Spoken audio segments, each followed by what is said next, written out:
Canada actually introduced policies to say, okay, yeah, we'll negotiate these, only in 1973. As a result of them, there has been some what we call comprehensive claims, so large treaties recognizing Aboriginal claims to large swaths of territories, but also in these treaties exchanging, in some cases extinguishing the right to claim those large pieces of land for certainty over other parcels of land. Sometimes these agreements also have things like cash settlements with respect to the land, co-management agreements. This is another area we could spend a lot of time looking at. But the point is that we get these, some modern treaties is another word that's given to these. There's been a number of modern treaties in the north, so involving in the Yukon and Northwest Territories. The creation of Nunavut was the product of a land claim negotiation with the Inuit. Instead of going with self-government, they decided to create a public government. So anyway, the point is that there's been some of these agreements signed in since 1973, and the Calder decision had a massive impact on that. And there are still various negotiation tables happening across the country. But there's also some significant problems here as well. One being, as I said, we kind of pulled our approach to Aboriginal inherent rights from US cases from the 1820s, what are called the Marshall Trilogy. And it's good on the one hand because it recognizes the inherent right, inherent rights that predate the arrival of Europeans. And in Canada, it sort of changed the narrative because for a long time there was a decision from the Privy Council that said that any rights that Indians had was because Britain gave them those rights.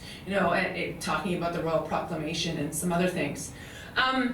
But a problem with this is that it still deeply relies on the doctrine of discovery, right? It assumes that somehow, simply by arriving on these shores, that Europeans magically gain power, to claim all the land and all the power over all the people on these lands, which, even at the time in the 17th century, around that time, was disputed as, either a valid moral or legal claim. And as the centuries have gone by, very much disputed because these are based on sort of ideas that are based in racial hierarchy.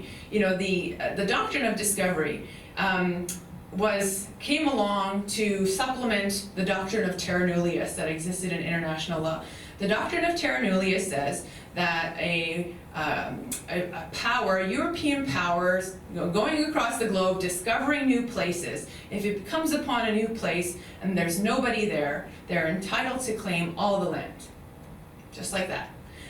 But what happens when there's people there? Well, that's where the doctrine of discovery came along. Doctrine of discovery said, but if there's people there, okay, but if they're not Christian, and if they're not as civilized as we are, then it's justified to claim all their land. And so the doctrine of discovery is a prominent feature in some of these US cases, although in the US they sort of attenuated a little bit by recognizing more jurisdiction to the Indigenous folks around self-government. But in Canada, we sort of picked and choose, and we only kind of took the part that said that doctrine of discovery means that the Crown is absolute. And so we still have this underlying so much of our Canadian Aboriginal rights jurisprudence. And I'll speak to that a little bit more after that. Beyond that, the policies that Canada has developed around negotiating land claims, there's been a lot of problems with them. With respect to either the creation of reserves or that were supposed to be created under treaty, as well as various reserves over time that may have been improperly stolen, taken, or encroached upon. There's a massive backlog of these. Canada has created a process, but it's been criticized heavily for not being fast enough, not being effective enough, and needs an overhaul. Even though it's kind of had a couple of overhauls in the last 20 years or so, it's still quite problematic. And then these sort of larger land claim negotiations, Well, the problem with them is that they're taking decades upon decades to be negotiated, and millions of dollars, just millions and millions of dollars. They're being negotiated sort of on a piecemeal basis. So some of my writing has been looking at just how time-consuming this is, and this is, it takes sometimes 30 years. The Nisga'a, it took them 30 years to negotiate their land claim. And so, these agreements are extremely slow, and they're not leading to significant reconciliation in any sort of fast way. Also, depending on the government in power, the timing of these can be, it's all based on political will. None of this is legislated. Again, another example where there is no legislation. The government has these policies. And so a lot of this is within the government's discretion about whether it wants to negotiate, how fast it wants to negotiate, how much it wants to pay. And so the First Nations are often in this very significant power imbalance where the government calls the shots on these processes, which are supposed to lead to reconciliation, but often the government holds a significant upper hand. So that's the Calder decision and some of its impacts. And then we get Section 35, and I'll just put them all there up now. I've already spoke to some of that. So I mentioned Section 35. It recognizes Aboriginal and treaty rights. And it has been interpreted by the Supreme Court of Canada about 30 to 40 times over the past 40 years almost. And it's mostly been, it's mostly fallen to the courts to interpret it. The Supreme Court has given us various cases, and they have gone back to, they went back to Calder and they said, the judges who relied on the US legislation had it right. So our cases are sort of based in still the doctrine of discovery, but they do say that still these rights existed prior to the arrival of Europeans. They weren't entirely extinguished just by the coming of Europeans. And Section 35 puts some limits on what governments can do in relation to Aboriginal rights. So we get a series of cases from the Supreme Court that recognizes rights often to engage in hunting and fishing and other gathering practices for the purposes of food, social or ceremonial purposes. We get some cases, we're all familiar with the Marshall decision, that recognize sometimes some economic rights in Marshall with respect to moderate livelihood. In a decision called Delgamuukw in 1997, we get recognition of Aboriginal title. And the government, and the court, defines these as being broad rights to control land, if it's proven, but there are some internal limitations on them. I won't get into all the details of that. There was a case from 2014 called Chilcotin, where a group from British Columbia was able to prove Aboriginal title to 6,000 hectares of land within the interior of British Columbia. The court cases sort of recognize that there's a significant sort of control component that comes with Aboriginal title. The courts also recognize the duty to consult that the government has if it's going to make decisions that impact on Aboriginal rights. Even if the right hasn't been proven in court yet or have been the subject of an agreement with the federal government, that there's still a duty to consult. So those have been significant developments. So don't want to diminish that too much, but there are lots of critiques that have come with the Section 35 jurisprudence. One is just the level of proof. It's not that, the presumption is that Aboriginal people have these rights to hunt and fish and rights to their traditional land, and that it's on the government to disprove that they don't or somehow gave it up or somehow can't exercise it. It's the opposite. Indigenous people have to go to court, they have to prove, and the test is quite rigorous. When I teach it to my students in constitutional law, they're usually quite floored by it.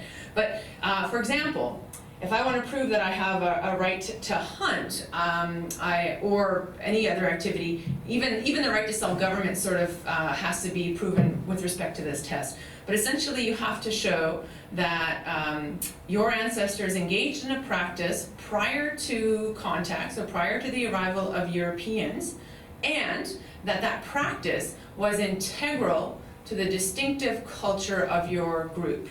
So not just incidental or not just something they did, you have to show that it was integral to who you were as a people in order to get recognition of that right. And it's often non-Indigenous judges determining what is integral to a certain Indigenous culture. So that's just an element of having to prove that test. It also has to show that there's continuity between the present exercise of the right going all the way back to pre-contact. There's a whole bunch of other aspects to the test. And it's quite challenging, extremely expensive to go to court and prove these rights. And so they have been criticized for their very piecemeal nature. Even if you get through proving a right, which is often extremely challenging, then the government has the ability to what we call justifiably infringe on those rights. So the Supreme Court said, look, Section 35 doesn't mean that Aboriginal people have absolute rights to hunt or fish or do other things.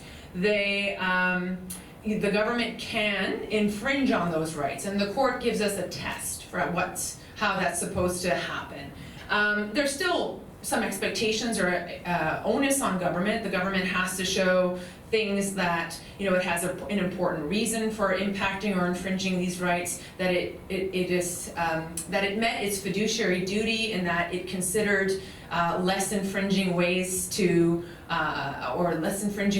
that it could do what it wanted to do that would impact their rights less. If it's going to have a major impact, it should have consulted with the First Nations. So anyway, there's this long sort of convoluted test about how governments can infringe, but it gives a lot of room to governments in order to, you know, impact on Indigenous peoples' rights. In the consultation field, also, the court has said that these rights are, you know, it's not in consultation, it's not a right to a result, it's a right to be consulted. And so often it's the language of there's no veto, you know, so the Indigenous folks do not have a veto to control the outcome of a decision. It's more of a process right. On the right to self-government, which Indigenous people hold to be quite important, the court has said that you have to use the same test to prove other Aboriginal rights. So the test that I said about showing that a practice happened pre-contact and that it was exercised by the group. And you've got to establish all the proof with this too, right? And try to find records that your ancestors were doing things pre-contact. You know, oral cultures doing things pre-contact. Didn't get written down a lot, and sometimes, you know, pre-contact is, you know, for Mi'kmaq, for example, you know, the 15th century or thereabouts. So quite a big burden of proof. But for self-government, the court was really hesitant to touch self-government.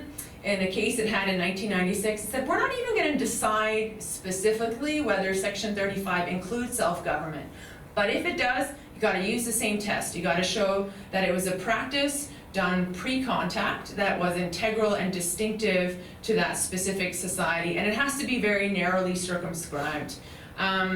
One scholar named John Burroughs has written about how absurd this test is and how it really freezes Indigenous communities. But he said, let's say there was a First Nation who wanted to address gendered violence in the community, and they wanted to pass a law and rely on the inherent right to self-government to address gendered violence.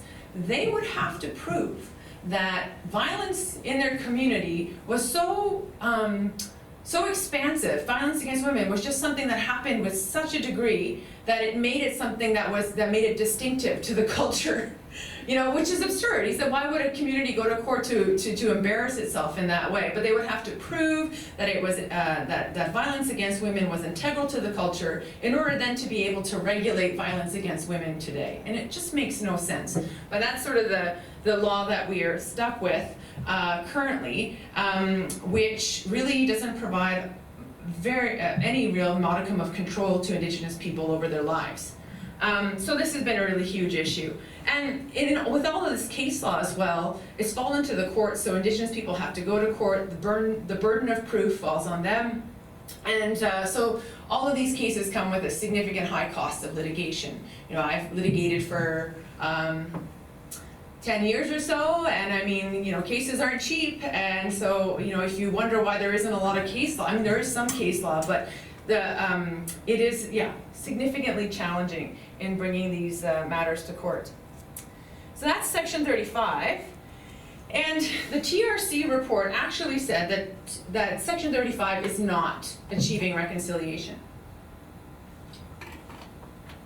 They said it's not going to achieve reconciliation until such time, so I'll just read it. Reconciliation vision that lies behind Section 35 should not be seen as a means to subjugate Aboriginal people to an absolute sovereign crown, but as a means to establish the kind of relationship that should have been flourishing since Confederation, as was envisioned in the Royal Proclamation and the post-Confederation treaties. Very much sort of that treaty federalism approach I touched on a bit earlier. In Canada, law must cease to be a tool for dispossession and dismantling of Aboriginal societies. But the main culprit that the TRC picked up on was the doctrines of terra nullius and doctrine of discovery, which continue to underlie Canadian law, particularly our Section 35 law. As I said before, it's embedded in Calder, and the Supreme Court has continued to embed it in its rulings. And it's not just a matter of, principle. It's actually in practice influencing the development of the law. It impacts the fact that the Crown can significantly justify the infringement of Aboriginal rights. It impacts the fact that there's no veto on consultation. It is a big reason why the onus of proof is on the First Nations people and not the Crown to prove that they don't have these rights. So various scholars have written about that and to say that this is sort of a significant problem with Section 35 and how it's been interpreted by the courts over the years. So, another area, I think it was my second to last milestone, I'm getting there, is the Charlottetown Accord. So after the Section 35 and the repatriation of the Constitution, some of you who can remember some of the constitutional stuff that happened in the decade after, there was the Meech Lake Accord, which included nothing about Indigenous peoples, and then so we get the filibuster from Elijah Harper, and then in the next round of constitutional talks through the Charlottetown Accord, there was a far more, because of the failure of Meech Lake and how Indigenous people really sort of pushed its failure, there was a greater recognition of the need to involve Indigenous people in the further constitutional talks. Let me back up for a sec. In 1982, when Section 35 was added to the Constitution, Indigenous people were asking for a lot more. Problem with the provision is it's just so broadly worded. Aboriginal and treaty rights are hereby recognized and affirmed. What does that mean? So Indigenous people at the time were asking for far more things to be recognized, like the inherent right to self-government and various other procedures and rights set out much more clearly, but first and foremost, the right to self-government. And they were told, well, just wait. We got this in here. We're going to have some more constitutional conferences, and they even put in some provisions in the Constitution to say when there is another constitutional conference, we're going to negotiate, or we're going to talk with you a little bit. But in any event, in 1992, when Charlottetown was put to a national referendum for a variety of reasons, and unfortunately, although it would have amended Section 35 to explicitly recognize the inherent right to self-government, it failed. So fairly disappointing period of time. What we get after this is the Liberals running shortly after the referendum on a campaign to do something to recognize the inherent right of self-government in Canada. And so after the election, the Liberals then pass what's called the Inherent Rights Policy on Self-Government, passed in 1995. And what it does is it's a policy that sets out a process by which if First Nations want to, they can initiate with the Government of Canada negotiations for recognition of certain rights to self-government. You can still find this policy online. There's sort of 3 different categories of areas that the government said it was comfortable to negotiate on. 22 categories in one that was things that were sort of regarded as internal to the Indigenous group. Then there was sort of a mid-category that they said we might be able to, marriage and divorce and some other sort of provisions. Anyway, it's kind of a strange list, but they said there's sort of a middle ground that we might be willing to negotiate some type of agreement on. And then they said there's this 3rd category which is completely off limits, like national defense, but also things like copyright. It was, again, sort of a weird list, or copyright and other intellectual property stuff. Indigenous people do have some interest in that. But anyway, this was this policy where the government said we'd be willing to negotiate. on these areas, and they set out all the conditions upon which, a group had to satisfy in order to come to the table and to negotiate, and the Canadian Charter of Rights and Freedoms would have to apply to the exercise of self-government, and all of these things. So, on the one hand, that's good. It recognized that. It provided a framework for the negotiation. 22 self-government agreements have been negotiated since 1995, probably one or two more since. Most of them negotiated in partnership or in tandem with these modern land claims. So earlier I mentioned the comprehensive claims process. So some of those get negotiated together. You get negotiations over land, and then at the same time over self-government.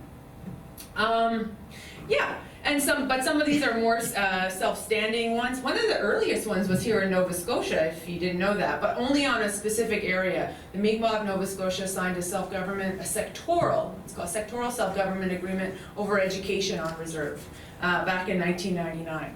So, a good thing, it has recognized some self-government, but the challenges with it is that it doesn't allow for the exercise of Indigenous people, the unilateral exercise of self-government. An Indigenous group cannot just say, we're going to declare self-government over this area or that area.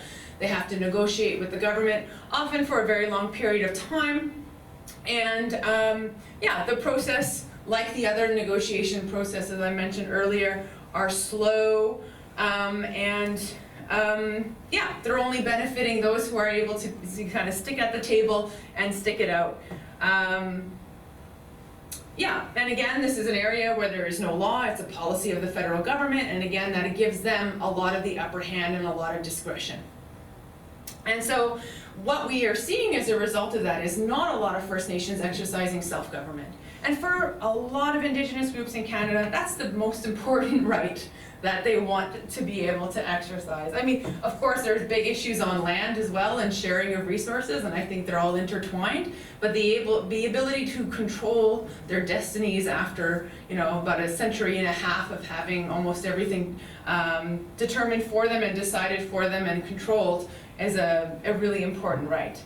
And I think because of that, and because of the stuff that I talked about earlier, how services on reserve work, I think the two are certainly related, and that the quality of life in communities has not really improved. So this is a well-being chart that the Government of Canada produced in 2015 or 16. The blue line shows, it's a community well-being index score. And it measures certain things like education level and I think housing. Anyway, it measures